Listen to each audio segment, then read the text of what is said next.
adalah investasi jangka panjang.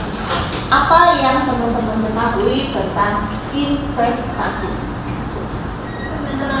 Penanaman modal. Ada lagi?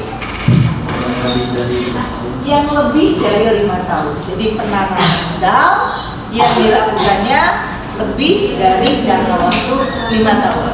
Oleh karena itu istilahnya adalah investasi jangka panjang. Berarti ada investasi jangka pendek. Apa itu? Penanaman modal yang dilakukannya dalam waktu kurang dari 1 tahun. Oke, ini ada yang mau bantu? Bacakan. Siapa? Investasi jangka panjang, penanaman modal dalam suatu aset dengan tujuan untuk mendapatkan imbal hasil dalam jangka waktu yang relatif lama, biasanya lebih dari 5 tahun. Investasi ini seringkali dipilih untuk mencapai tujuan finansial jangka panjang seperti dana pensiun, biaya pendidikan anak, atau pembelian properti. Oke. Yang kedua, maknanya apa yang teman-teman serap? Investasi ini dipilih untuk mencapai tujuan finansial. Kalimat yang sederhananya apa? Mungkin teman-teman juga melakukannya. Masih musim, masih dengar ceng-celengan.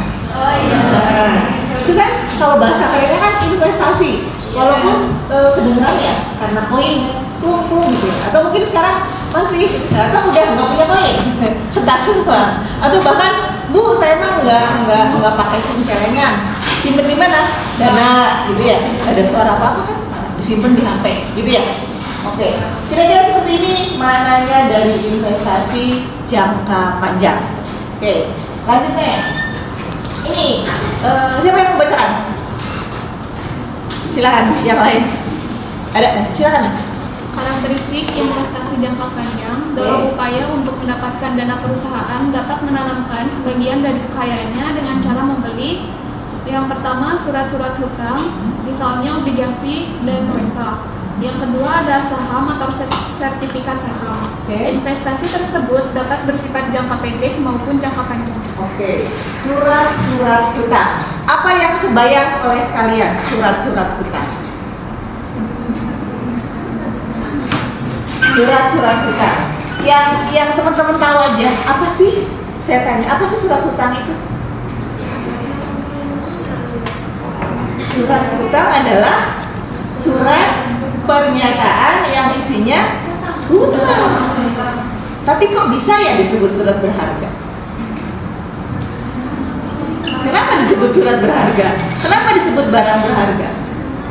Karena bisa dijual beli. Hanya surat berharga yang bernama surat hutang, yaitu obligasi dan reso yang bisa dijual. Jangan coba-coba yang punya utang suratnya dijual, pasti nggak akan ada yang beli ya, gitu ya teman-teman ya. Kenapa surat berharga, surat hutang ini, obligasi reso ini bisa dijual? Apa yang teman-teman ketahui? Apa ada untungnya? Ada untungnya? Kalau saya punya surat berharga, teman-teman mau beli surat berharga saya? Mau. Untungnya apa? Tahu nggak? Untungnya apa? Saya punya utang ke PT X, kemudian si surat pernyataan hutang saya ini saya jual ke kelas ini. Berarti ada yang mau beli nggak? Ada. Kenapa? Pasti berpikirannya akan dapat keuntungan. Keuntungannya tuh dari mana? Dari mana? Dari perusahaan. Berupa apa? Bunga. Apa lagi? Dividen. Apa lagi? Bunga, dividen. Sekarang saya lebih dalam. Apa itu bunga? Apa itu bunga? Apa itu dividen? Apa itu bunga? Apa itu dividen? Ada yang mau coba? Kalau teman-teman punya usaha, misalnya minjem uang dari siapa aja, usahanya berhasil, kemudian dapat keuntungan nggak? Ya berhasil, dapat keuntungan. Karena teman-teman hanya sebagai pelaksana, padahal pemilik modalnya itu orang lain, berarti si untung itu akan dibagi nggak? Dibagi ke siapa? Ke pemilik modal, pemilik obligasi, juga kepada saya, kepada kita sebagai pengelola. Sama nggak dengan obligasi? Pertanyaannya, apakah obligasi itu menjadi berpindah kepemilikan? Berpindah nggak? Saya punya obligasi, saya jual ke kelas ini. Apakah akhirnya yang menjadi hutangnya itu kelas ini atau tetap saya? Tetap itu, ya. Berarti seperti itu yang disebut sebagai surat berharga. Atau kalau ditanya lebih dalam lagi sebagai surat utang. Surat utang obligasi berarti kategori obligasi ini kelompok yang mana? 1, 2, 3, 4 atau 5? Obligasi. Obligasi. 3 itu apa? Modal. Kalau dalam hal ini obligasinya hutang berarti sebagai kelompok 2. Betul nggak? 2. Kalau 2 ini hutang. Kalau hutang ini harus dikembalikan. Paham ya? Oke. Sekarang kita lanjut lagi. Yang kedua, surat berharga yang disebut sebagai saham. Misalnya sertifikat saham. Kalau sertifikat saham, apa yang teman-teman ketahui? Saham. Saya punya saham di situ. Kita dengar kan kalimat itu artinya apa?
Biaya transaksi sebesar Rp1.000.000. Kepemilikan saham ini mewakili 25% dari total saham beredar PT Sejahtera, dan PT Amanah memiliki pengaruh signifikan atas kebijakan PT Sejahtera. Dan investasi yang kedua adalah obligasi. Membeli obligasi dari PT Jaya Abadi senilai nominal Rp1 miliar dengan bunga kukuhan 8% per tahun. Obligasi dibeli pada harga 96% dari nilai nominal atau diskonto. Jangka panjang obligasi adalah 5 tahun. Bunga dibayar setiap tanggal 31 Desember. Perusahaan berniat menahan obligasi ini hingga jatuh tempo. Klasifikasi HTM. Nah, bahasanya Ya. Sebutin. Oh, ini. Bahasannya yang pertama adalah investasi saham. Oke, sampai sini dulu. Ya, ini ya teman-teman, dari kasus ini blok kedua kita lihat ke bawah. Ya. Ini investasi saham dengan metode ekuitas. Maksudnya kita akan membahas soal ini dengan pengakuan bahwa sahamnya memiliki kepemilikan pada saham kita sebesar berapa persen, gitu ya? Jadi pahami ya. Ini yang harus disisihkan itu siapa? Aktiva lancar, aktiva tetap. Saya tahu lagi. Yang ada penyusutannya itu nomor 1 aktiva tetap atau aktiva lancar. Contohnya apa ya? Paling mahal kendaraan, gedung, meja. Ini kenapa ada penyusutannya? Berkurang kan?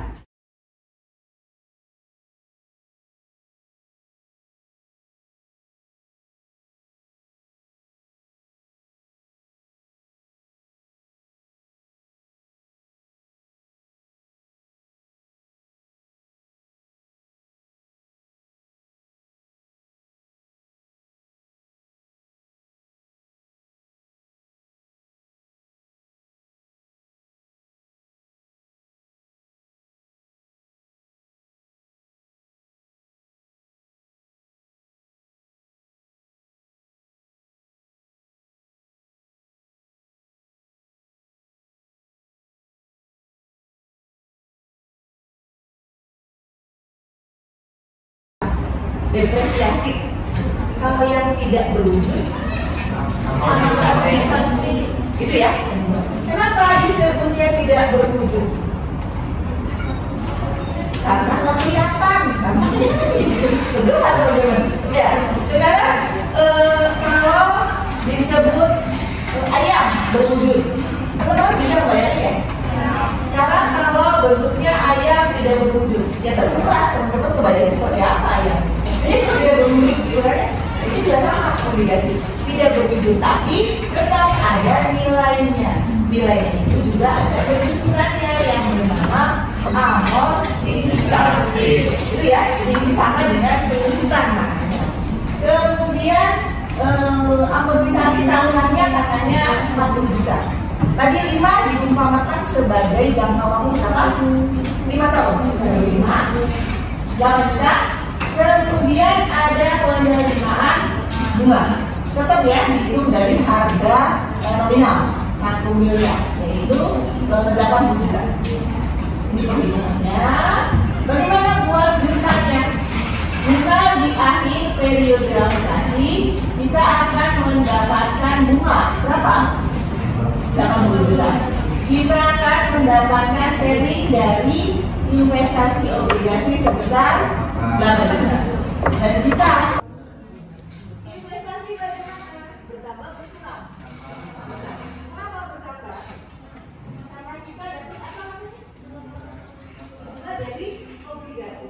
Jadi si hasil dari obligasi itu uang itu kan uang yang disebut dengan bunga, nanti kita gunakan sebagai penambah obligasi. Teman-teman kalau perusahaan dagang, perusahaan jasa, laba itu menambah apa? Modal. Kenapa laba menambah modal? Kan tahunya dari laporan perubahan modal, betul kan? Di laporan perubahan modal ada apa? Modal awal. Kemudian apa? Laba, ya, laba. Kemudian ada pengambilan pribadi. Modal awal ditambah dengan hasil pengurangan antara laba dikurangi dengan pengambilan pribadi. Itu namanya apa? Penambah modal. Betul kan? Baru di akhir adalah modal akhir. Berarti modalnya setelah akhir periode tersebut bertambah berkurang. Bertambah karena ada apa? Laba. Betul ya? Ini sama nggak teman-teman? Ini juga. Ini mengakibatkan si modalnya atau si investasi obligasinya menjadi bertambah. Gitu ya? Oke. Kemudian sebelumnya itu ada nilai nominal atau nilai obligasi akhir tahun. Tadi yang pertama kita punya berapa? 900 ya? 900 juta. Akhir tahun lebih besar atau lebih kecil? Kenapa lebih besar? Karena ada laba. Ya, dibikin cepat aja ceritanya dengan obligasi itu usaha dilakukan, ada laba, ada bunga. Kita bertambah menjadi kepemilikan obligasinya sebesar 968 juta. Oke, sampai di sini bisa dipahami ya. Nah, sekarang kita pengen tahu bagaimana portofolio kasar surat berharga milik perusahaan. Di bawahnya ini adalah portofolio dari surat berharga milik kita. Ada berupa saham, ada berupa obligasi. Semuanya sebagai investasi perusahaan dengan total berapa menjadi 1,869. Yang tadi awalnya kan gak segini ya. Kenapa? Ada cicilannya. Nilai awalnya 801 dan 960. Kemudian ada penyesuaian, kemudian ada nilai akhir. Sampai di sini. Ada yang mau ditanyakan? Ada? Belum ada. Nanti kalau mengerjakan soal ya, dari aja hanya saya ubah dari nilainya. Kalau nggak salah di yang satu lagi ada. Ada ya? Satu lagi itu ada soal saya ubah sedikit angkanya.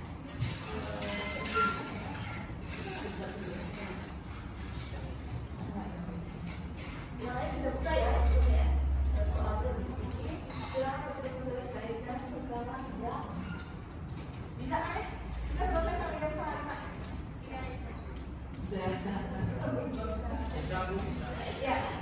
selesaikan.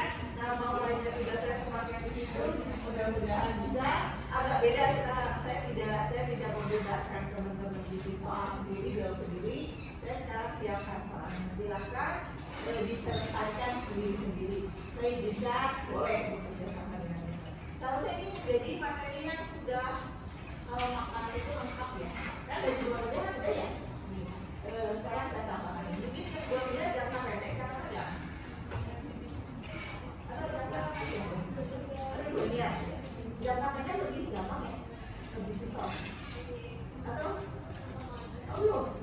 ya udah. Sekarang saya tambahkan dulu benar-benar nanti dilakukan dengan yang dua beda. Jadi lebih mantap ya. Kita diselesaikan ya. Terserah kita mau lebih Excel ya ini ya. Oh di Word aja boleh silakan. Terserah. Yang jelas dikumpulkan di e-learning dengan nama kalau misalnya sudah sematkan di situ ya. E-learning yang sudah saya sematkan. Pioneer yang harus kita gunakan. Yang jelas waktunya juga sudah saya set. Mudah-mudahan bisa. Bisa ya? Sebelumnya ada yang pertanyaan dulu? Tidak ada? Oke, tidak ada. Terima kasih, silakan diselesaikan. Perusahaan itu ada pimpinan, ada karyawan. Itu kan bagian dari perusahaan itu juga sama. Dibagi, walaupun tidak sekaligus saat itu, tapi dikumpulkan. Gitu ya? Jadi nanti nggak apa-apa nih, sekarang sebentar aja. Ngayal ya. Kalau saya nanti sudah bekerja, punya uang belum dipakai dalam jumlah besar, ya daripada buat beli baju, buat beli makanan, nanti kan habis ya. Kalau di investasinya bertambah berkurang kemungkinannya. Jadi dua-duanya bisa bertambah, bisa berkurang. Makanya teman-teman harus kita sekarang cari ilmunya bagaimana ikut serta ke dalam investasi yang benar-benar tidak hanya menjanjikan tapi juga memberikan keuntungan, gitu ya. Oke, sampai di sini ada yang mau tanyakan dulu. Jadi saya ini baru pemisalan labanya sekian. Apakah pasti laba? Tidak. Bagaimana kalau rugi? Bagaimana kalau rugi? Saya investasi, laba dapat dong. Saya investasi, rugi dapat dong. Enggak, dapat apa? Pendapatan juga. Pertama berkurang. Kenapa berkurang? Rugi, gitu ya. Artinya kalau laba maupun rugi kita tetap kena imbasnya, gitu ya. Oke, bisa dipahami ya. Saya tidak memaparkan bagaimana kalau rugi dengan catatan kalau nanti kita semua akan teman-teman investasi itu laba. Apa itu? Duit. Oke. Ya, baik. Satu lagi. Jadi kan yang tadi dibacakan itu soalnya ada dua ya, teman-teman. Yang atas adalah investasi saham. Tadi dilihat ada hutang, ada kas, ada saham. Kita lihat bagaimana dengan obligasi. Yang tadi dijelaskan obligasi itu apa? Kelompok berapa? Kelompok dua. Ya. Hutang tapi bisa menghasilkan. Gimana caranya? Di sini soal yang tadi ya, dimiliki sampai jatuh tempo. Artinya apa? Si kepemilikannya itu jatuh temponya kapan? Berarti sampai di situ kepemilikan kita. Artinya selama itu kalau kita laba, kita dapat laba. Kalau kita rugi, kita dapat rugi selama sampai waktu ya ditentukan yang bernama jatuh tempo. Oke. Nilai nominalnya berapa? 1 miliar. Bayangin sebentar, 1 miliar itu banyak atau banyak banget? Harga belinya adalah 96%. Itu 960 miliar. Masih kategori banyak banget ya, teman-teman. Diskonnya berapa? 40. Kita buat jurnal investasi dalam obligasi, kemudian kas. Analisanya apa? Kasnya bertambah berkurang? Bertambah berkurang. Kenapa berkurang? Karena kita beli kan, beli obligasi, beli suatu harga yang bernama obligasi. Investasi obligasinya pertama berkurang. Ini kategorinya kelompok berapa sih investasi obligasinya? 1, 2, atau kelompok 3? Investasi obligasi kelompok 1, kelompok 2, atau kelompok 3? Coba kita lihat lagi. Saya membeli investasi saham, jelas ya? Saya membeli investasi saham, berarti investasi sahamnya pertama berkurang. Bu, kalau investasi saham nggak beli, kan kita pemilihan beli saham gitu ya. Oke, saya ganti. Bagaimana kalau si saham itu saya ganti dengan obligasi? Berarti investasi obligasi itu bertambah atau berkurang? Kita beli pakai apa? Uang. Berarti uangnya bertambah berkurang? Uangnya bertambah berkurang? Saya beli surat berharga dalam bentuk obligasi. Saya belum membicarakan obligasinya ya. Saya membeli surat berharga dalam bentuk obligasi. Saya beli sini surat berharga. Uang saya bertambah berkurang? Nih uangnya. Karena investasi obligasinya ini berupa biasanya kalau dulu portofolionya masih tumbuhan kertas. Sekarang juga belum semuanya soft file ya. Masih ada untuk hard file-nya, tetap soft file-nya juga. Ya, karena sekarang kan semuanya sudah digital semua. Walaupun kita bukan bicara aman atau tidak aman ya, kalau belum bicara. Oke, paham ya? Berarti di sini kasar berapa berkurang? Investasi dalam bentuk obligasinya bertambah berkurang. Dimisalkan ya, sudah dipakai, misalnya nanti ada perubahan lagi, tapi supaya menjaga itu saya sudah memakai yang ini kekurangannya. Minggu depan sesi ke-14 masih bisa, sesi ke-15 masih bisa. Kita lihat apakah nanti 15 nya itu masih materi atau sudah